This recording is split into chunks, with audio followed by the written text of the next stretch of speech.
Some members of the All Progressives Congress have appealed to the party's standard bearer in the 2023 presidential election to unite the party faithful ahead of the February 2023 elections. They also called on Bola Tinubu to take the Igbos into cognizance in their quest for inclusion. TVC News correspondent Joki Adisa reports.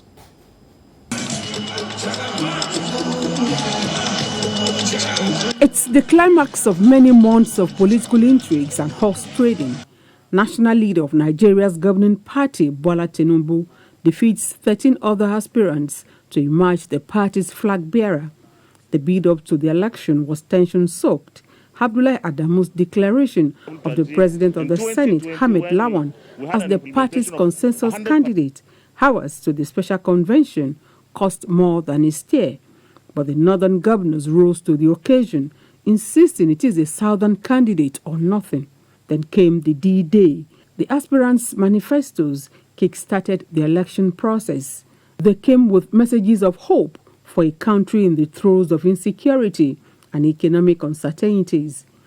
A former minister in the Buhari cabinet spoke tough, alleging marginalization of the southeast region. But his kinsmen say the Igbo are far from ready to take up the mantle of the nation's leadership. Bola Ahmed Tinubu called his people together, they had meetings, everybody saw how all his brothers stepped down for him, but none of my brothers stepped down for anybody. Why? Because we are not ready, and we are not ready to be the president of this country. We want him to put lots of effort towards uniting the country. They urge Bola Tinubu to rally support for that region of the country for the purposes of inclusion. It is his duty to ensure that no part of this great country is marginalized, that everybody is a part and parcel.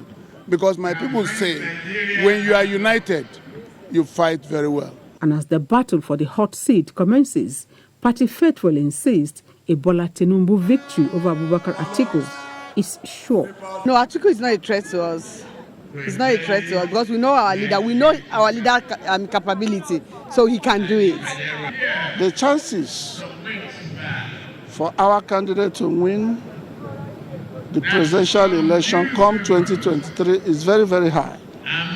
The task ahead for the party and its flag bearer is to rally needed unity and formidable force that will guarantee victory for APC in the February 2023 presidential election. Joki Adisa, TVC News, Abuja.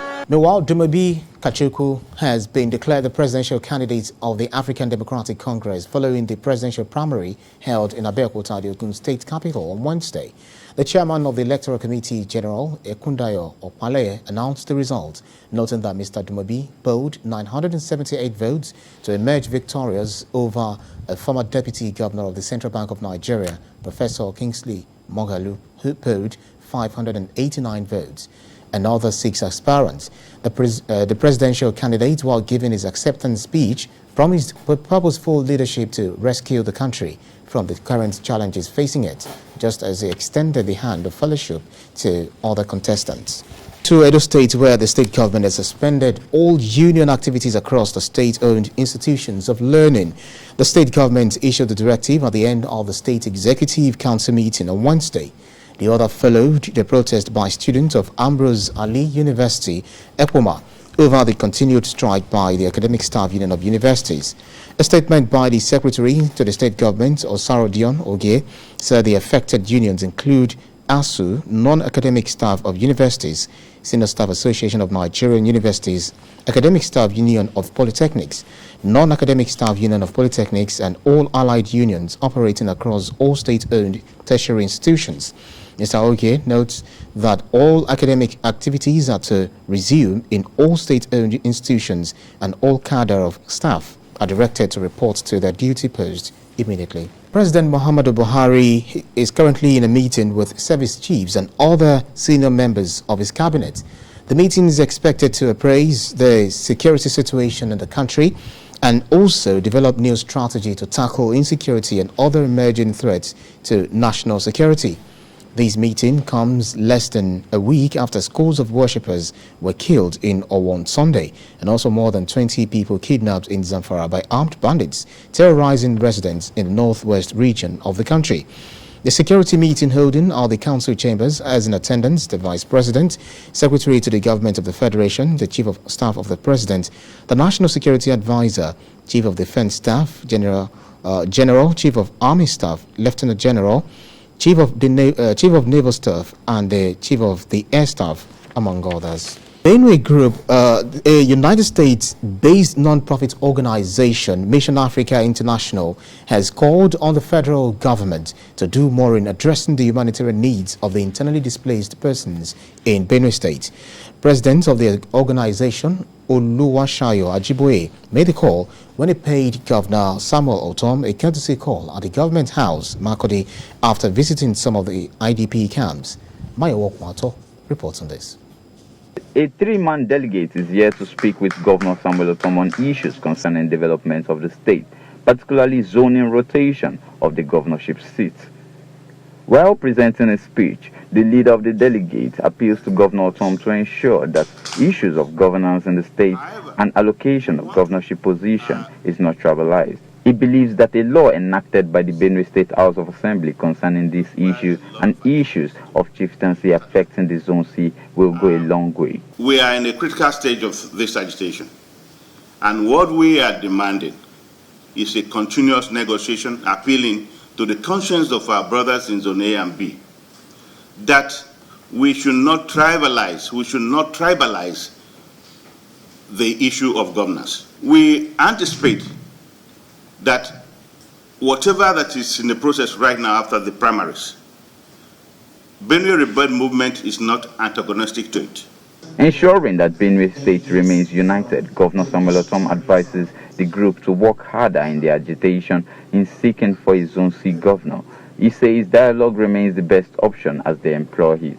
On the issue of a law for rotation for the governorship position, he encourages them to speak with the National Assembly members in the state, saying it is a constitutional matter. I want to assure the people of Zone C and Benue people that I remain committed to Benue unity. I remain committed to ensuring that we get the best leadership politically in Benue State. I remain committed to everyone having a share of what Benue State represents. And I remain committed to ensuring equity, fairness, and justice. Earlier, the leader of the delegation, Monday Morgan, appealed to the governor to amend the Benue chieftaincy law as it affects the cultural values of the people of Zone C. This, the governor assures he will consider before the end of his tenure.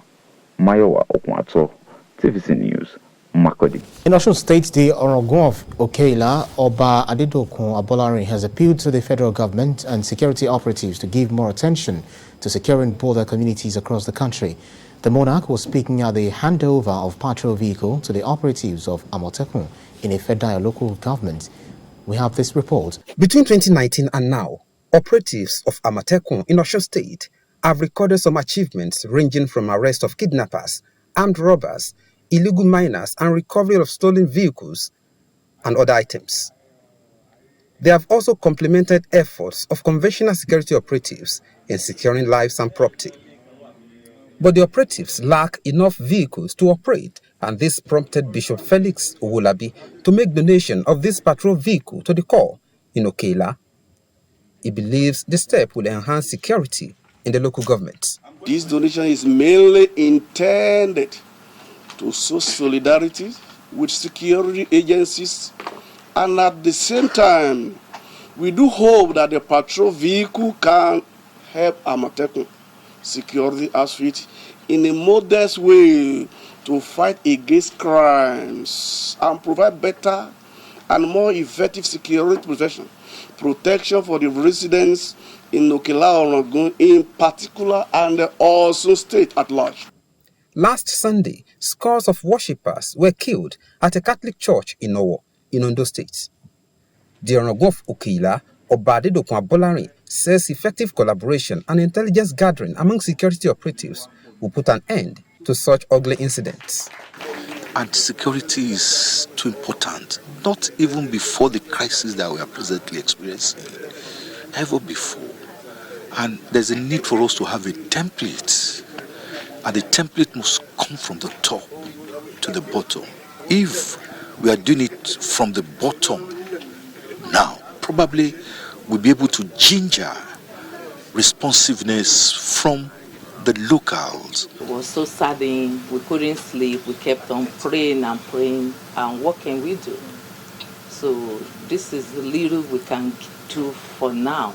And I pray that God will bless every one of us so that we can help our community. According to him, insecurity can only be named in the bud with the support of every Nigerian, irrespective of their political, religious, or ethnicity. Rafiu Hamid, TVC News, Okigla, Osun State.